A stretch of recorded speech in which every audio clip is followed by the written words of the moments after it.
Hey guys, just making this video for reference. Let me switch on the other light. But basically, I hope this could help someone else out there, not just me as an archive. But I want to explain my situation.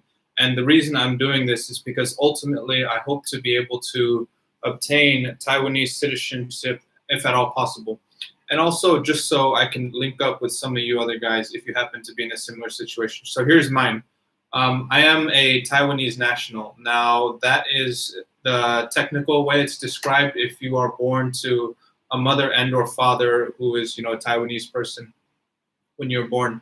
Now, the problem is that that doesn't mean too much because just because you are technically a Taiwanese national at birth does not mean that you automatically qualify for a passport. And even when you get the passport, that does not, mean you're automatically a citizen or that you have many rights within the country because that's more like the household registration. So in my situation, the difficult part is that I only have one parent who is Taiwanese. That's my dad. So I'm not sure if that helps or not at this point since I'm, below the age of 40, which is where that cutoff mark is.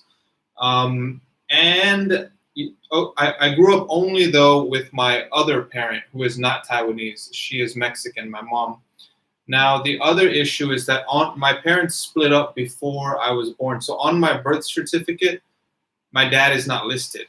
Now the birth certificate is like a key document for you to prove your, Taiwanese nationality. So without that, I don't know how you can submit an application because like three of the main documents they ask for is your Taiwanese parents, their passport, their house registration, and then the birth certificate, which is like the standard document to link you guys together. Of course, that's just basic and necessary. Now, since he's not listed on there, I have to think of how can I fix that problem? I did contact, one of the TECO offices, and I told them, hey, I have a DNA test that I took with 23andMe. It clearly shows that I am of, Chinese heritage. I don't think that they're not at the point yet where they will accept the DNA test, though. They're not that progressive. So the other thing that I thought of then is I'm going to have to get my birth certificate. I'm going to need to add my dad's name to the birth certificate. Now this is a problem in and of itself because, like I said, I grew up with my mom's family only, and I've never contacted him. And basically, it's under the status of your dad needs to your Taiwanese parent needs to acknowledge you. I guess is one of the like technical or legal terms I've seen online. You need to be acknowledged. So I guess that would mean that if I wanted to add him to the birth certificate, he needs to do it of his own will, of his own volition. I can't like just write his name on there for him. And it needs to be done, in front of a witness. And my mom also needs to be there to agree, to this updating, this addition to my birth certificate. So that is the first and most major hurdle. It's such a tough situation. I hope none of you guys are also in the same situation where you are relying, heavily on one parent who is not the parent you grew up with if you're from a single parent household. And also, it's under the status of unacknowledged. So basically, that person has not, I don't know, just, you're not on any of their legal documents. Now, the thing is, the reason, actually, I came to find this out, I kind of had an idea. But the reason why I'm not, officially marked in any of those documents, like say a birth certificate or house registration, is because my dad, my Taiwanese dad.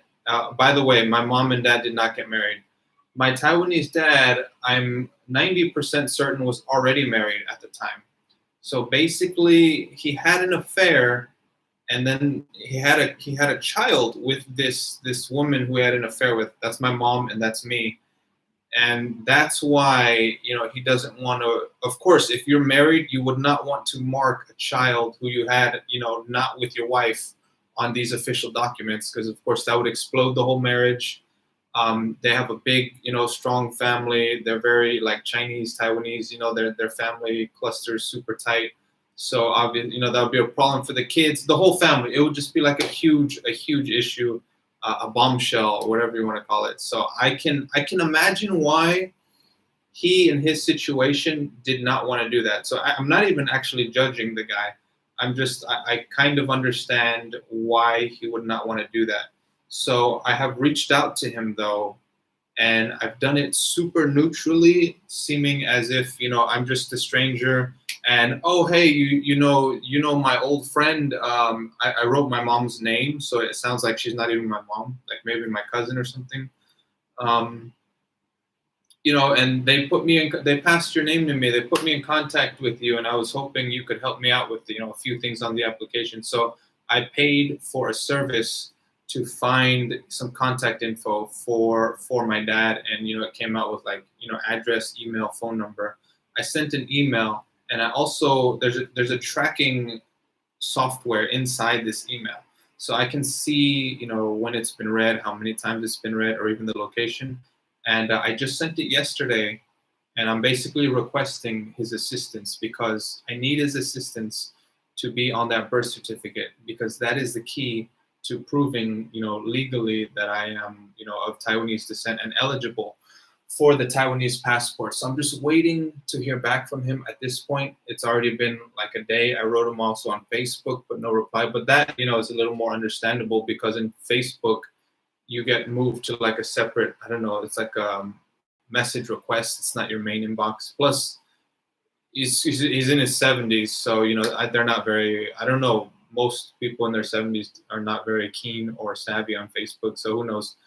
But anyways, I will wait to hear back, and hopefully I have an update for you guys. So yeah, I want to say as I'm moving through the process, but really this first big hurdle, if I can't cross it, it will be very difficult for me to move on in the process. But if I can get this one done, and we can come to some sort of agreement, me and my dad, and then I can get the process moving. I'll probably have to go there to the U.S., to LA, and get my mom to go there so they can do the stuff that we all need to do. But anyways, I don't want to get into that, because really I'm all focused on step one, which is getting him to agree to help me. I think there might be other ways you can get a court order, to list your dad if he's like refusing, but that will be so much more complicated. Hopefully he can just agree and we can do this amicably.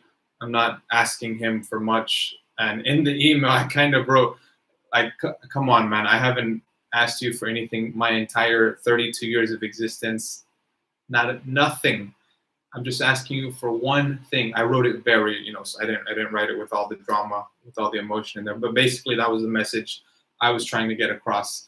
I will only ever ask you for one thing. I have only ever asked you for one thing. It's not really going to cost. It's not going to cost you anything. It's not going to be.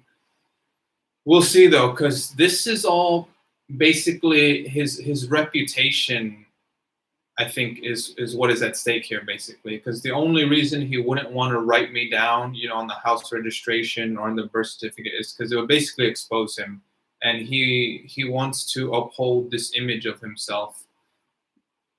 I mean, like I said, I'm not even judging the guy. Like, I can understand, but it's like all his kids are grown up. They're all like in their 40s. It's like you should.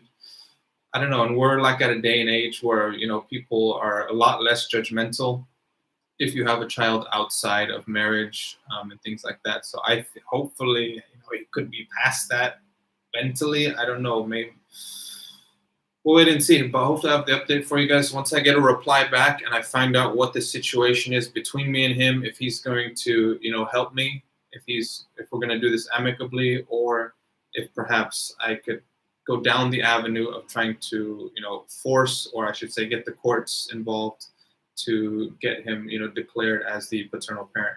But yeah, guys, that's my situation. It's a bit of a pickle, and there's so many more details and nuance and all this legal mumbo jumbo stuff that I don't want to deal with it, but I'm gonna have to, because that's the way forward. That's the way for me to realize this Taiwanese national status of mine and graduate it to being a Taiwanese citizen with a passport, registration, all that stuff. Let's leave it here, guys. If you have any questions about this process, please let me know. I will answer whatever I can. If you're in a similar process, let's link up. Maybe we can help each other out. I'm sure I'm not the only overseas Chinese person. So with that said, let's talk soon, guys. Take care. Bye-bye.